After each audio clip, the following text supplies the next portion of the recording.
could slither its way into a5 and then chisel its way into b3. So Carlsen has to be careful not to weaken some of those light squares on the queen side. And more thinking as Carlsen, he changes thinking poses and now leans in, and he seems like he's about to make a move. Knight b1 is the move that I would choose here, but Carlsen is Carlsen for a reason, and that is because he finds creative solutions in critical moments. But knight b1 is ultimately his choice, and Gukesh pre-moved knight e7 as he shifts the knight back to e7, and Carlsen slams his bishop into e5, and that was the drawback of Gukesh's last move. The c7 pawn is under fire, and Gukesh uses his other knight to defend that pawn, but here comes Carlsen's other bishop, and it exerts pressure on d5. I didn't like Gukesh's decision to move his knight away from c6. It feels like Carlsen now is firmly in control of the initiative. The bishop on e5 is a pest. The pawn on c7 is under fire, so knight g6 perhaps would serve the purpose of chasing the bishop away. But Gukesh, he does it from the other side. Instead, he moves his king away,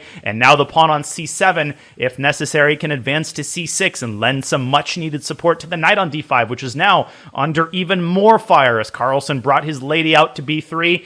And he's got a little battery aimed at the d5 knight. Gukesh doesn't have anything going on the other side of the board. We haven't even talked about a black attack against white's king in a long time. Perhaps it's time for black to prepare something like that. But Gukesh continues instead to play on the queen side. The knight comes back where it started on c6 and chases the bishop back to its fianchetto square on b2. And finally, Gukesh starting to prepare something resembling a kingside operation. But will he be in time as Carlsen redevelops his knight to c3? And the pressure on the d5 knight has reached a peak.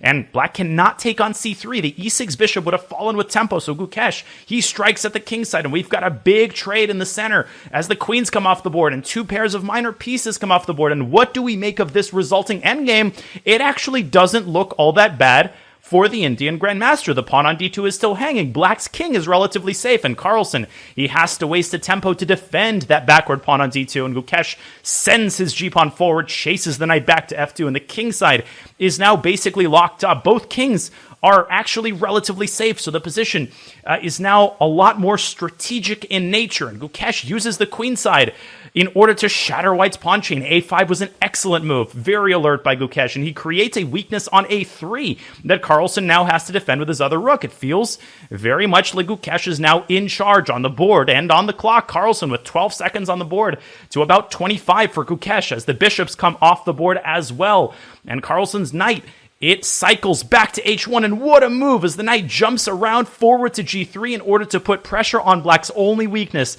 the f5 pawn, which black has to keep under supervision. Right now, the rook on a5 is doing the job of laterally defending the f5 pawn, and Gukesh sending his own knight back. How many beautiful knight maneuvers have we had in this game? And Gukesh, he centralizes his knight. Where is it going to go from e6? Well, nowhere for now. He's going to improve his pawn structure, and Carlsen is going to do the same, and black is going to bring his king up, and the pawn on a4 there was untouchable. So Gukesh, he overprotects the f5 pawn with his other rook, and he guarantees a nice platform for his knight on d3, and he continues to put pressure on Carlsen, who seems to be on his last legs. And is Carlsen dropping the a4 pawn? I think Gukesh could have taken that pawn, but instead, he moves his rook back to a7. He hesitated, and now he brings his knight to d3. He was threatening a fork on c1. Alertly, Carlsen brings his rook back, but here go Gukesh's pawns. He shoves his pawn down to b4, and Carlsen trying to use his a pawn to generate counterplay, but he's going to lose that pawn, and he clings to it with both of his rooks. He doubles on the a file, but can Gukesh send his b pawn further up the board? Can he play b3? Gukesh, using his last seconds to calculate the variations and patiently shifts his rook over to b5. He follows the rule, rook behind the pawns, and in comes the pawn. To b3 it goes.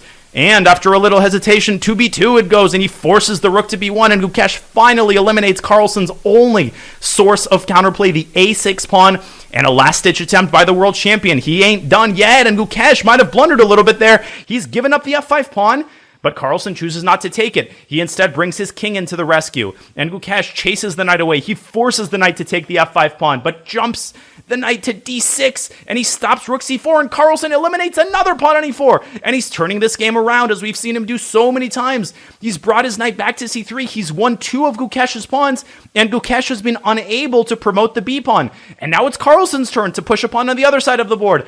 Suddenly, a pawn is on f6, and it's Gukesh who has to send his pieces back to stop the pawn. And Carlsen, with his last seconds, can he find a way to squeeze that pawn through to f7? A lot of hesitation. And again, the knight mounts a journey to e4, and there's a c5 square that Gukesh has to watch out for. And there's f7, forcing Gukesh to take that pawn. We've got a trade of rooks. Carlsen with a fork on d6 and takes the pawn on c4, and he's also going to win the pawn on b2. But in return, Gukesh, he's going to take the pawn on g2, and we've got yet another endgame. And this is very much a 3-result game. Can Gukesh get to that h2 pawn? And he does. And knight e1 was clearly missed by Carlsen, who shakes his head. Knight f3 is going to come with great effect. Carlsen shoves his central pawns up the board. We're going to have a pawn race to end this game. This game just never seems to end. d5 check by Carlsen. Is he going to push his other pawn up to e5? But Gukesh seems to be faster here, because once Gukesh takes the pawn on h2, well, then his pawns are going to be harder to stop. Black's king is right in the middle of White's pawn chain, making it harder for Carlsen to advance his pawns. And here comes Gukesh, g3 on the board. Carlsen brings his knight back to the rescue, and h3 is on the board. And Gukesh is going to jump his knight back with check. Oh, knight g4 check, and he's going to play h2, and he's going to promote first, but the game is still not over. Carlsen, he's going to take the knight.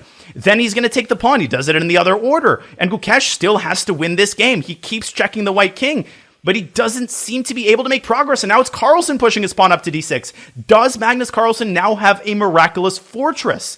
The king moves up to d7. Gukesh almost lost on time there. He is trying to separate the king from the e5 pawn. But Carlsen, he is managing to keep his king on a square where it defends the knight and the pawn at the same time. Gukesh might have to force a draw here. I don't see a win, much less with 5 seconds on the board. Gukesh has to be careful. You could easily miss a fork here, and he's trying to shoulder White's king off of its dominant post on f4. So Carlsen just shuffles his knight. And Black can't bring the king up to e6. It would have gotten forked on g5, and it still will get forked. And Gukesh continues to repeat the position, trying to desperately find the best square for the queen, but White's knight is expertly blocking off all the important checks. And Carlsen's king did get separated there, but e6 check. Oh my goodness, and now Carlsen is winning chances. Which pawn is he going to push? He pushes d7, but he's got to be careful. Knight b5 check, last seconds. How does Carlsen defend e6? He might have overpressed. King to d6 runs into queen d3 check. He goes knight d4. He still tries to keep his pawns protected. And off we go again. Gukesh keeping his queen between White's king and White's pawns. And e7 check was a huge blunder. And Magnus forgot that Gukesh could take d7. He thought that Gukesh had to take e7, and then the white knight would have forked Black's queen and forced a draw. And instead, Carlsen makes the final blunder. And what a monumental win for Gukesh. What a game. And if you enjoyed this video, make sure to click the link in the playlist for more of these Blitz videos. Thank you so much for watching.